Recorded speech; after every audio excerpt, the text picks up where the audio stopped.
영광된 마음으로 주말 휴가를 하고 있습니다. 제가 질문 드리겠습니다. 아들이 37세인데요. 매사에 부정적이고 굉장히 정신적으로 좀 많이 연약한 것 같습니다. 직장도 임시적으로 지금 다니고 있어요. 근데 대화를 이제 하려고 해도 대화가 안 되는 게 한마디 오고 가면 두 마디째는 부정이에요. 본인이 하는 일이 다 옳은 거고 이 세상도 다 부정적으로 보고 다 뭐 사기꾼이니 뭐 또 심지어는 이 세상이 다 자기 본인이 하는 일만 잘 된 거고 나머지는 다 아주 다 목소리 사람 아주 육두문자를 쓰면서 그렇게 아들이 얘기를 하고 있거든요. 그래서 지금 대화가 전혀 안 되고 있습니다. 근데 그럴 때 제가 어떻게 그 아들이랑 대화를 해야 되는지 아니면은 어떻게 제가 그 아들의 마음을 돌려야 하는지 그게 제일 제가 난제고요. 독립했으면 하는데 독립할 능력은 안 되고 그래서 제가 지금 사실 법사님한테 이런 질문을 드리려고 했는데 제가 금강경 수행을 열심히 하면 뭐 이런 난제는 자동적으로 이제 해결되겠지 하는 생각이었거든요. 근데 그게 잘못됐다고 하시더라고요. 그래서 법사님께 여쭤봅니다. 근데 저절로 해결되지는 않습니다. 이것이 난제인 줄 알고 또 해결하려는 의지를 가지고 노력을 할 때라야만이 그 난제가 해결이 되지 난제인지도 모르고 그저 건강경만 읽고 해결하려고 하는 의지도 없다라면 그 난제는 아마 쉽게 해결되기는 어려울 것 같습니다. 근데 그 아드님이 언제부터 어렸을 때도 그렇게 속을 새겼나요? 17살, 18살 때부터 이제 공부를 안 하고 여태까지 이제 그렇게 저를 굉장히 힘들게 하고 있습니다. 물론 그러니까 결혼도 아직은 할 능력이 없죠.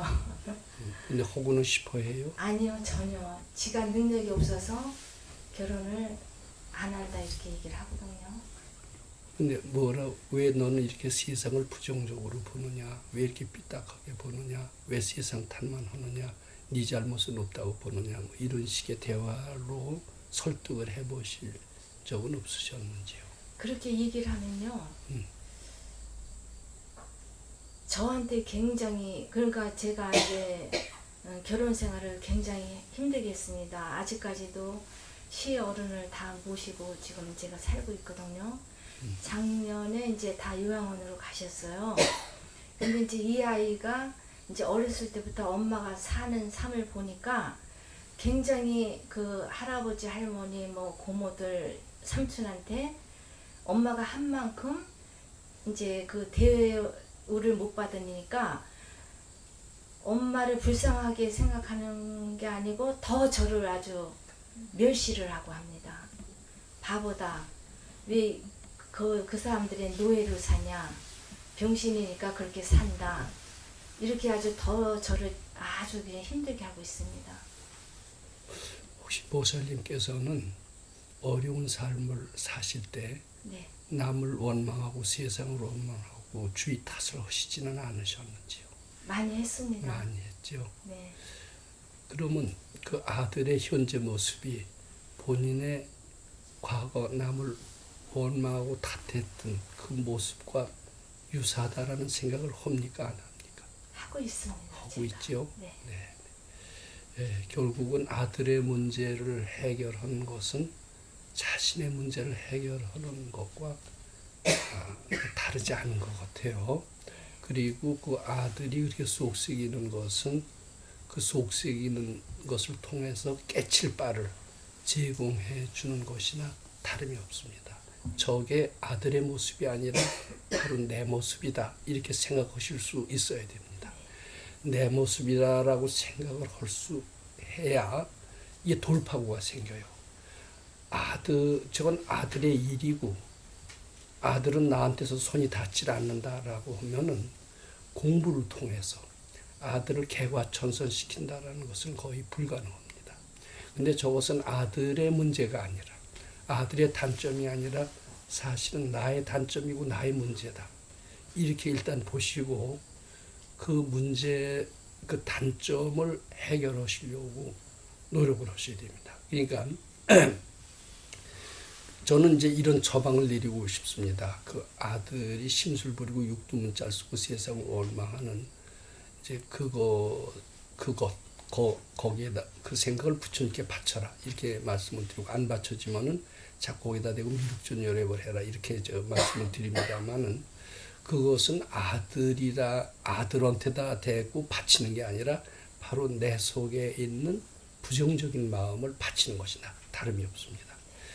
근데 일단 내 속에 부정적인 마음이 있다라고 사람들이 생각이 잘 안 돼요. 그리고 아들의 그 단점이 나의 단점이라는 생각을 잘 못합니다. 그래도 쟤는 쟤고 나는 나고 좀 다른 걸로 이렇게 생각이 되는 수가 많아요. 그건 전혀 다르지 않고 바로 나의 자화상이다. 이렇게 보면 거의 틀림이 없습니다. 어떻게 보면 보살님은 굉장히 위로 치고 아래로 치면서 고달픈 삶을 사신다라고 생각은 하시죠. 그렇게 살아왔습니다. 지금은 좀 어떠세요? 지금은 이제 어깨에 짐을 이제 하나 둘씩 내려놓는 거고 네. 이제 세 식구만 삽니다. 아들이랑 남편이랑. 바깥분께서 장손이십니까? 외아들이십니까? 아니 그냥 장남입니다. 장남인데 효자시네요. 부모를 잘 모시고. 아주 효자죠. 부모한테는 굉장히 잘하고. 예. 부인께는? 저는 이제 제가 생각할 때는 이 사람이 부인을 얻었다는 것보다도 자기네 그 가난한 거를 이 여자를 얻어갖고 그 식구를 수발하는 도구로. 그런 저기로 이기적인 목적으로. 예. 그게 제가 그 남편 그거를 이제 한 몇 년 전부터 그거가 들여다보였어요. 그 전에는 그걸 몰랐는데. 그런 것 속을 알면서 굉장히 분노를 느끼고 저항을 원망을 했던 게 사실이시죠. 근데 이제 그 결론적으로 얘기를 하면 그때 원망하시고 저항하시고 남이 다 더시지 않고 그때 아들이 성장하기 전이었습니다. 성장하기 전에 그네들을 원망하지 않고 그네들의 그 괴롭히는 그네들의 모습이 바로 내가 내 속에도 저런 요소가 있다. 남을 괴롭혔던 이런 요소가 있다라고 깨치시고 그때부터 공부를 하셔서 그때 마음의 평화를 얻었다면은 그런 아드님과 같은 오빠를 만나지 않았었을 거예요. 근데 그때 잘 바치는 것도 몰랐고 억지로 눌러 참으면서 불평만 하셔서 고생을 많이 하셨을 것 같습니다. 고생을 해서 결국은 고생 끝에 그 시부모나 이런 사람들은 해탈을 했지만은 속에 그 업보가 완전히 해탈된 건 아니었습니다. 그래서 새로운 그 업보가 완전히 깨칠 때까지는 그런 업보는 항상 등장하게 돼 있고 그것이 제 아들의 형태로 해서 또 그 깨쳐라. 그 업보를 깨칠 때까지는 계속해서 똑같은 업보는 오는 것이니라. 이런 우주의 진리를 그대로 적나라하게 보여주고 있는 거나 마찬가지입니다. 참 어려우시겠지만은 저 아들을 지금 상당히 좀 정드는 것도 없고 외아들입니까? 예.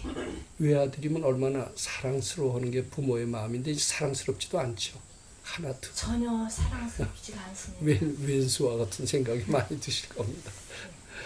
근데 그렇게 증오하시지 마세요.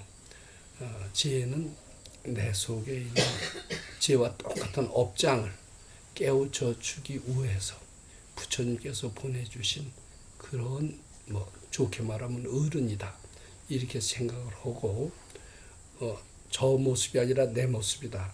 내가 그때 시부모 모셨을 때도 몹시 고통을 당했는데 저런 업보가 저와 같은 사람을 만나서 고통을 받은 업보가 그때도 있었기 때문에 그랬던 것이다.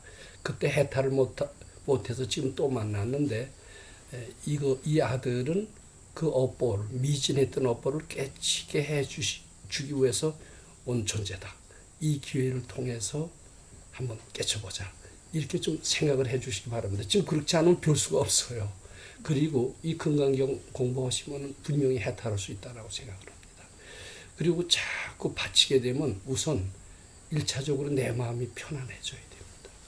편안해질 수가 있습니다. 적어도 하루에 한 30, 금강경은 요새 어느 정도 읽으십니까? 아침에 3독하고 저녁에 1독하고. 금강경 읽으신 뒤는 다소 좀 나아지셨나요? 전번 일주일 전에 제가 법사님께 여쭸을 때는 금강경 책만 열으면은 분별이 일어난다 그랬는데요. 그 분별이 좀 많이 잦아졌습니다. 잦아졌고 이제 구체적으로 깨쳐야 될 대상을 그때는 아드님이라고 얘기를 안 했는데 아드님이라고 얘기를 했죠. 예. 곧 깨쳐야 될 이제 그 당체가 이제 발견이 된 셈이죠. 네. 이제 거기다 대고 자꾸 하루에 한 30분씩만이라도 미륵존 열애불을 많이 해주시기 바랍니다. 괴로우면 괴로울수록 요 김인용 보살께서 미륵존 열애불 정진이 잘 되듯이 속 세기면 세길수록 시간 가는 줄 모르고 정진하게 돼요. 대개 정진은 언제까지 하느냐 하면 마음이 편해질 때까지 하면 됩니다. 어느 때는 1시간을 정진해도 시간 가는 줄 모르고 가는 수가 있습니다. 확실히 한 일주일만 잘 해보시면 우선 내 마음이 편안해지고요. 내 마음이 편안해지면은 아마 아들의 변화가 반드시 동반될 수 있다라고 봅니다. 그런 식으로 한번 자꾸 접근해 봐 주시기 바랍니다. 세상에 자기한테 떨어진 어떤 난관이라도 해결하지 못할 일은 나한테 떨어지질 않는데요. 왜냐하면 내가 다 불러온 것이기 때문에 내가 해결 못할 것은 하나도 없다라는 생각입니다. 그냥 거기는 난제 해결에 대해서는 어떤 처방을 안 해주셨나 봐요. 무조건 다 이목고라는데 이목고 한다고 저절로 뭐 재앙이 소멸이 되고 소원 성취되는 게 아니거든요. 근데 이제 오늘도 가서 제가 진관사에 가서 스님들한테 얘기를 했는데 그저 옛날에 내려오시는 그저 부처님의 가르침을 막연하게 뭐 삼천배한다 뭘 한다 이런 거는 잘 하시는 것 같아요. 잘 하시는데 재앙의 원인이 뭔지를 잘 모르고요. 어떤 것이 소원을 성취하는 그 원리가 또 뭔가를 잘 모르셔서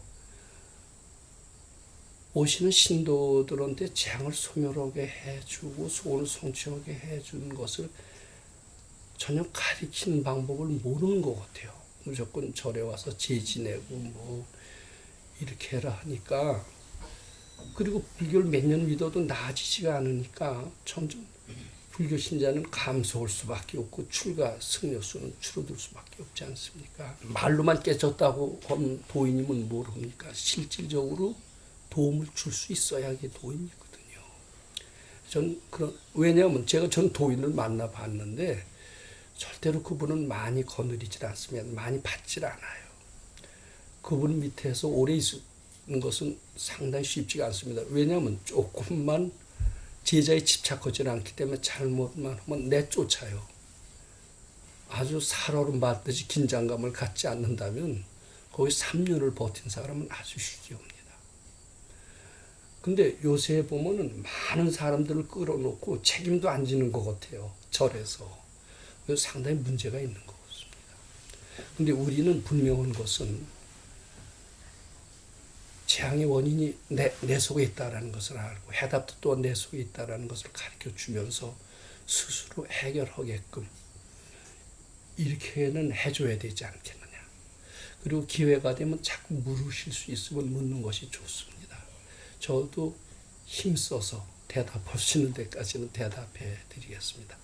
우선 건강경을 부지런히 읽으시되 특히 괴로워하는 마음, 그것은 아들이 아니라 바로 내 속에 그런 업보가 나를 괴롭게 만드는 겁니다. 그것을 깨치지 않는 한은 설사 아들이 사라진다 하더라도요, 보살님의 고통까지 사라지진 않아요.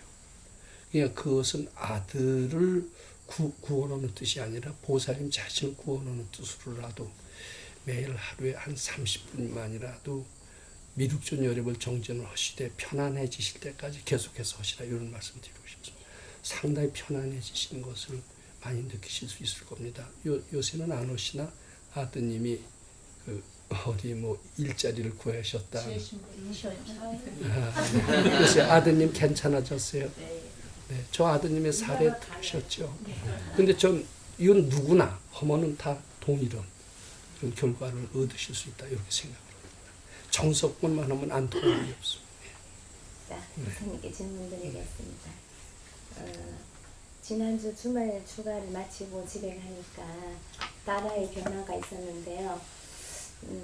보통 사람들은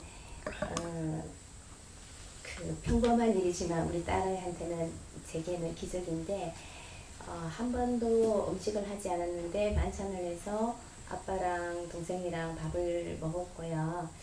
그리고 또 뭐든지 사면 혼자 먹고 이랬었는데 동생한테 사갖고 일부러 챙겨서 주기까지 해서 동생이 몹시 놀랐다고 했습니다.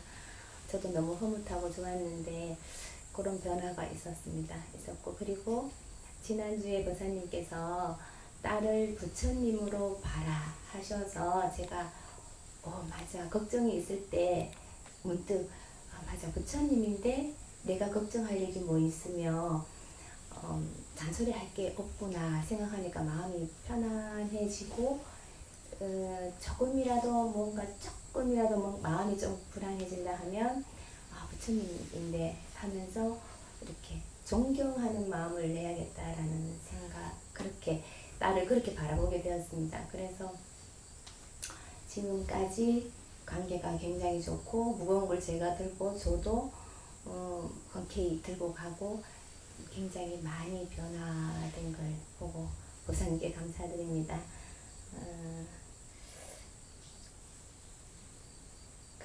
그리고 이제 계속 앞으로 제가 공부를 어떻게 해나가야 될지 그걸 여쭙고 싶습니다. 그러니까 이렇게 고약하고 못된 사람을 어떻게 부처님처럼 보느냐.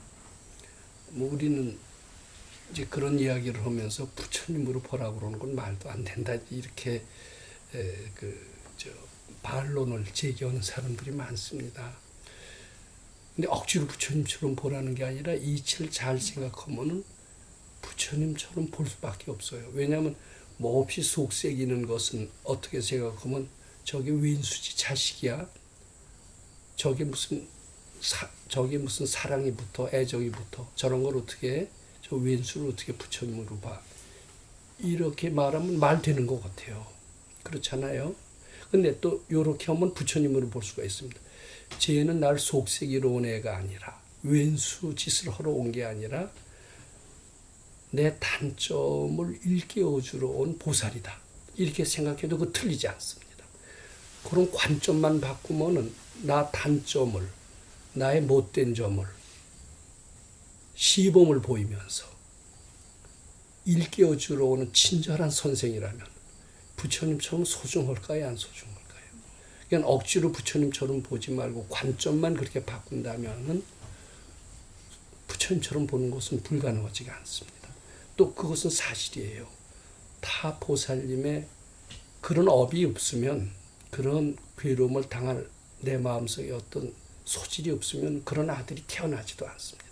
태어난 것은 보살님한테도 그런 아들을 끌어들이는, 보살님 속에 어떤 특징이 있어요.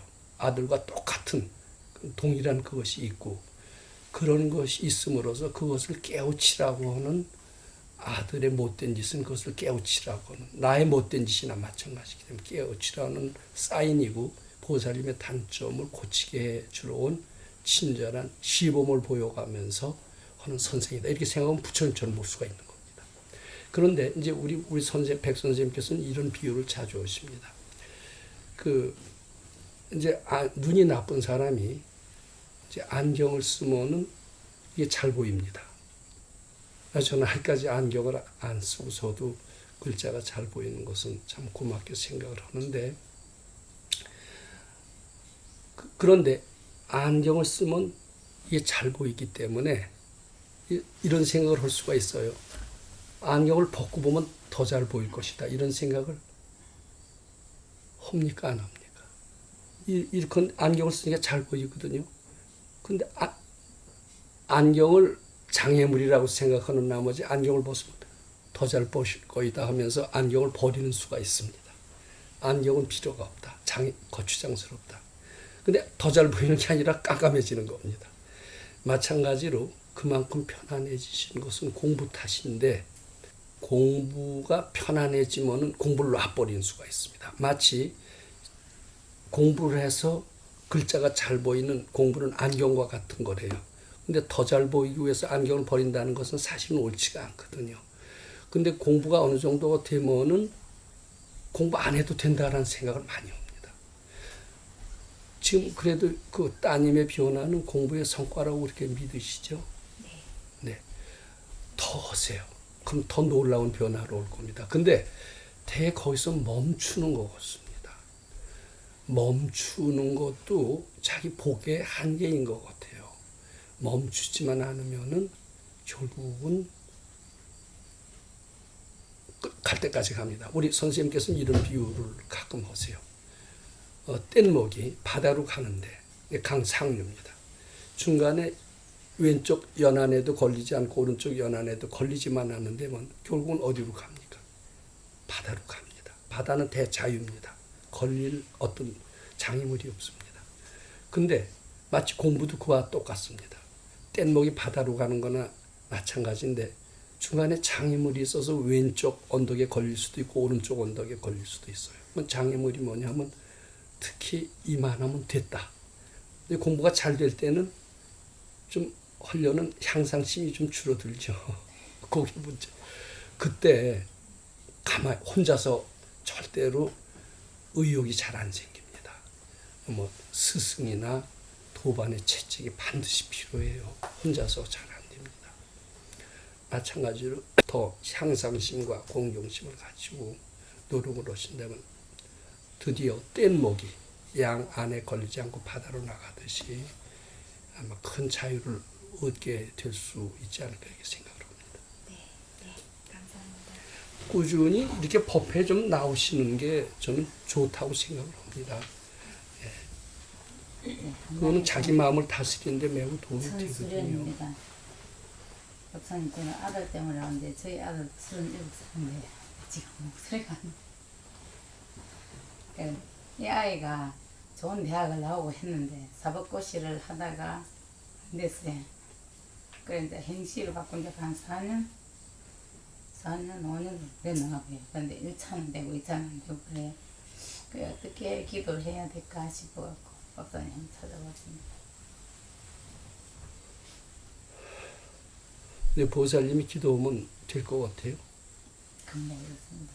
박사님 시킨 대로 한번 해보겠습니다.